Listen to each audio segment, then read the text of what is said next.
Welcome in, everybody, to the final day of coverage of the Reese's Senior Bowl down here in Mobile, Alabama. My name is Zach Hyduke, and I'm here with TJ Wingert, our NFL draft analyst here for 32 Beat Writers. TJ, it's a little bit windy out, so hopefully we don't have any issues here with the mics or anything, but it is, other than that, a really beautiful day to wrap up practices here down at the Senior Bowl.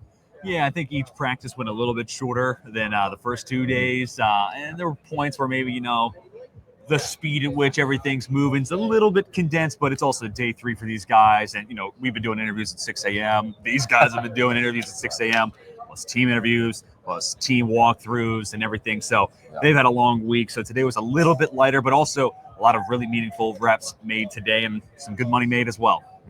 Yeah. I think it was a really, really good day, although, as you mentioned, a little bit less intensity on some of the reps. We did get to see, as we mentioned earlier, some red zone install and, reps like repetition and stuff like that. We saw some stuff between the 20s as well, between the various teams, particularly with the American team there, second to go. I think, we wanted to hit some of the winners and I guess some of the losers, although I think we might be naming a bunch of people that, if they're following us on Twitter, they're pretty familiar with at this point. Some of the usual suspects. By the way, before I forget, this production is brought to you by Finalist, the Ultimate Life Organization app. Got to pay the bills, people. So go check them out at finalist.works and use code BEAT50 for us. But back to the players here. Yeah. Let's just go ahead real quick, do a quick overview of some of the guys that, maybe they performed well day 1, day 2, and we saw them again. Yeah, absolutely. So a lot of the usual suspects stood out today. Also do want to add some context, some additional dropouts that came out pretty much this morning. We already knew going into the day, no Mike Green, no Shamar Stewart, and no Trey Amos. Additional dropouts include Deion Walker, TJ Sanders, Kyle Kennard, Donovan Izaraku, and Brew McCoy. So if you were looking to hear some analysis on those guys, I apologize. We do not have it. Do want to give it a shout out, though. Brew McCoy dropped out. Kobe Hudson from UCF stepped into his role. He'll get to play in the game on Saturday, but that's a daunting task, stepping in midway through the Senior Bowl, man. Well, for the usual suspects, we can kind of start with receiver, and we'll actually come back to one more, but Jack Bech, man. And again, I don't want 32 Beat Writers to feel like it's the shadow account of Jack Bech, but he just keeps making plays. He's been great in the air, contorting, working back to the ball, the route running, strong hands, especially in the red zone, right? You look at him, almost same build as like a Jacoby Myers, maybe an inch shorter or so than like a Chris Godwin, but these possession type of receivers, and he's creating enough separation. We've talked about him all 3 days now, so he's out there making money. And the other one being Xavier Restrepo. Like we tweeted out earlier, he's going to be a quarterback's best friend, sooner rather than later. Just such a savvy route runner, and I've been saying this all week when it comes to Thursday in the red zone. As much as about being big body, it's about creating separation, being sudden in your breaks, and Xavier Restrepo did that. He's also just got a great feel. 5 years playing at Miami, he's always looking back to the quarterback, and he's just got a knack for finding those soft spots in coverage, and we saw that in the red zones as well. Also want to shout out, drop in some comments, send in some questions if you're wondering what somebody looked like throughout the week. Hopefully we can answer your question. Yeah, and you mentioned Restrepo specifically. We got 2 different angles of that. I was over here on the far corner, and you were down on the sideline there with that touchdown, and that was really nice to see. He kind of found his way through the traffic there, worked towards the back of the end zone, and made a nice catch there. And I promise, like you mentioned, we are not a shadow count for Bech, but I mean, everybody, if you're on Twitter, you're probably seeing him, but a lot of catches today. There was one that he had a nice, I guess it would have been a wheel route, right? But he went close to the line off of the left side, probably slot area, I think, and then wheeled up the right side there. Found a wide open spot in the zone there. So a little bit schemed up, but, did what he was supposed to do, made the catch he was supposed to make. And, we just saw him in a lot of cool spots and situations like that. And we'll come back to that one, talking about the quarterbacks and Jalen Milroe. But 2 tight ends that have been kicking butt all week. Elijah Arroyo, we tweeted it out. He called the red zone tight end zone. He backed it up with a touchdown. Also, maybe punter flexibility, booting it out of the stadium. Keep that. Might be able to save a roster spot with Elijah Arroyo. And then Mason Taylor, honestly, I think today was probably the best day for Mason Taylor. I mean, his hands, vice grips, man. Really nice catch in the corner end zone behind us on the right corner. I mean, one-on-one against a smaller defender, but that's what you want to see. You need to see him win in those matchups. And then also working back at the end zone, had a really nice contested catch. Again, strong hands. And, that's what we're trying to see with the red zone. Who can be that QB-friendly target? Who can make those tough catches in tight windows? And, Arroyo Besh, Mason Taylor, and Elijah Arroyo definitely lived up to the hype that we had all week long. A couple other guys I want to make note of. Upton Stout, defensive back. He's really been impressive to me all week. Just a very calm and a player who understands the position at a high level, high football IQ, and very fluid hips too. So he was in some of the later one-on-ones and just unfazed with whoever he was matched up with. So the same thing yesterday. I'm really excited to see what he tests like, because I mean, maybe you look at him and his profile in his school and say he's probably not that great of an athlete, but something tells me he's going to have some pretty good numbers once we get to Indy. At least that's what it looked like from here. And then Arian Smith, wide receiver from Georgia. He's been a guy who's a good receiver and has an abundance of speed, but just catching the football, the name of the game of the position, that's where it's kind of evaded him sometimes. But yesterday and today, man, the hands have been rock solid. And he's been making big play after big play. Also looked really good inside the red zone, which is an added element to his game that you just don't always get to see at Georgia. So, yeah, getting open, pulling it in. Really impressed with Arian Smith. There you go. All right. Before we get too far into it, I mentioned finalists at the top of the show here, but life is a grind. It feels like every minute counts between work and personal commitments. Trying to stay on top of your fantasy team, it can be a lot. That's why we're excited to tell you about Finalist, the app that lets you build and help prioritize and optimize your day-to-day tasks.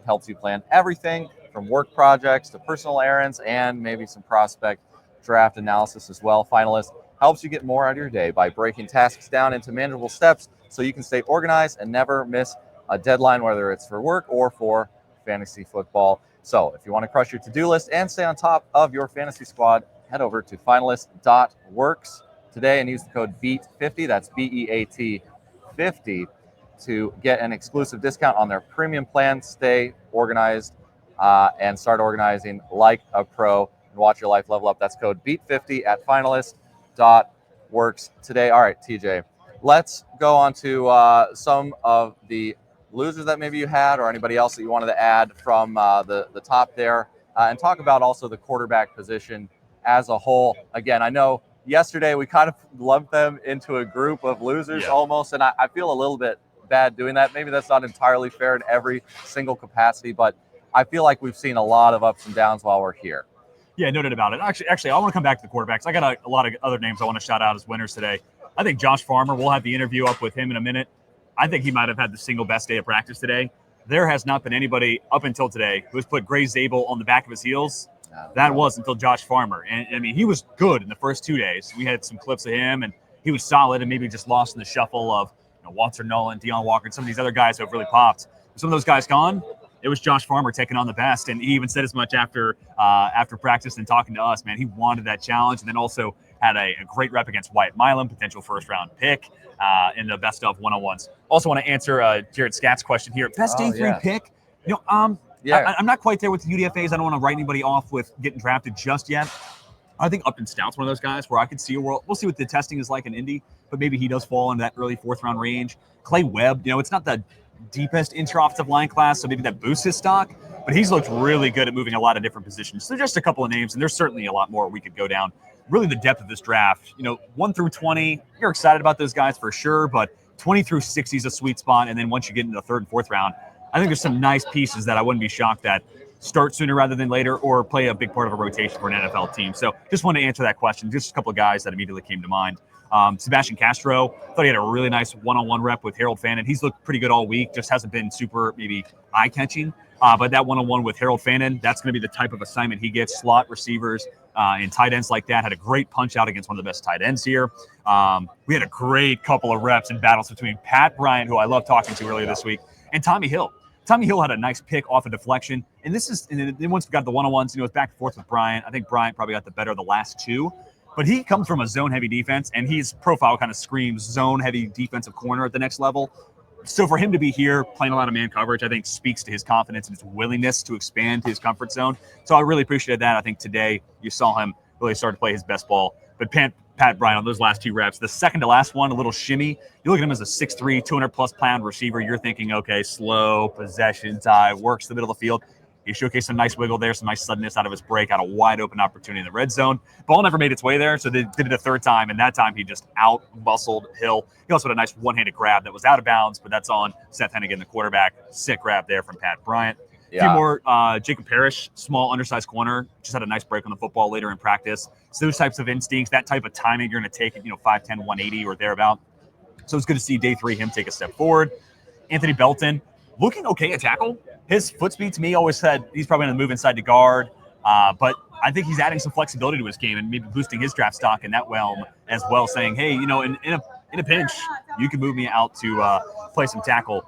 And then I want to shout out some of the Ole Miss guys as well. Princely Uman Mielen, Jared Ivey. Today was a great day for me to kind of focus on those two guys. Uman Mielen, we tweeted out a clip of the speed and bend. That's his calling card. But both those guys were also rock solid against the run today, which is huge for Uman Mielen, expected for Ivy, but they both stood out to me in that regard. All right, any thoughts on those guys? Sorry, no, you're good. I was already jumping ahead. I was like, all right, let's get to the loser quarterbacks. So now we can get quarterbacks. Yeah, no, I think the only thing I wanted to mention is the Pat Bryant thing. It was kind of funny because he gets to the back corner of the end zone and he turns around. He's like, Where's the ball? And they all throw their hands up. I mean, he's so open that he had the ability to do that. It was such a dirty route. So I had that. I was I got this shot. It's going to be a perfect thing to post. And then we did post it anyways. But yeah, that was kind of funny. So I just wanted to kind of casually mention that. Yeah. So, when it comes to quarterbacks, day 2 is I think it's across the board a step forward for everyone.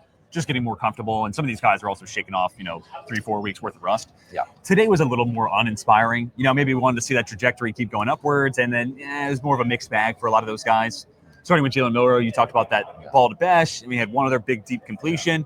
But, using a golf analogy here, we know he's got the driver. The arm strength there. He's got great natural touch working the ball down the field. It's, that 6-iron. I want to see him work in the middle of the fairway. I want to see those irons, And unfortunately, not a whole lot today. And honestly, I didn't really see him target that 10 to 20 yard range. It was deep ball or pretty quick willingness to drop it off. And there were a couple times where, in my opinion, just from where I was standing, other guys were open running up the seam or other hitch routes or, whatever the play concept was. There were other guys open deep down the field, but he was pretty willing to take that check down. So seeing the field, still a bit of a struggle for Jalen Milroe today. Yeah, there was one play specifically that you and I were talking about a little bit earlier where there was, kind of a fade out of both seams, not both sides, and he went to a check down to I think the running back in the middle of the field, and it just left us questioning look, if he was looking left or if he was looking right, there was something open. There was something pretty well open. So I don't know if he was being coached for some reason to go to that guy, maybe they wanted to see something from the running back. I don't know. We don't know everything that goes down, but it was really odd to see on replay, especially several times. It's easy for me to say, I suppose, but either side he looked, there was a wide open shot right up the seam. So it was kind of odd, and you'd hope to see a little. And more. What we will say, I won't get in a clicker and start drawing circles like a certain ESPN analyst and start second guessing what a quarterback's going to do. I also I don't know where the pressure stood, because there was another one where they're basically running sticks, and he took the quickest check down or quickest of those comeback button routes, and maybe it was just pressure. Maybe it was just, hey, first guy's open, I'm gonna get the ball out quick. So I don't want to do too much of that. I don't want to get roasted by Fitzpatrick and everyone. Trying to get people in our mentions over here. Not trying to stir up any controversy. Jackson Dart, we tweeted out that clip of the 2-minute drill, and he looked good and he looked comfortable operating that. But again, to the speed and the intensity, especially that first hour of practice, I'd say a lot of the defensive stuff was at 75 to 80% speed. Yeah. And these guys have gone through a lot. They're not trying to go out there and get hurt. And I think that's one thing that's been cool about the Senior Bowl this year, or at least, a positive for the Senior Bowl this year. A lot less injuries than what I remember from last year. So some of that might factor in the equation as well. Nobody wants to come here and get banged up. And then specifically when we got to the tight area inside the 10, low red, there just wasn't anything super inspiring from Dart. Nothing bad. Didn't make any major mistakes. No boneheaded picks. He was getting rid of the football. But there was just nothing there that was okay, that's what we've been waiting to see.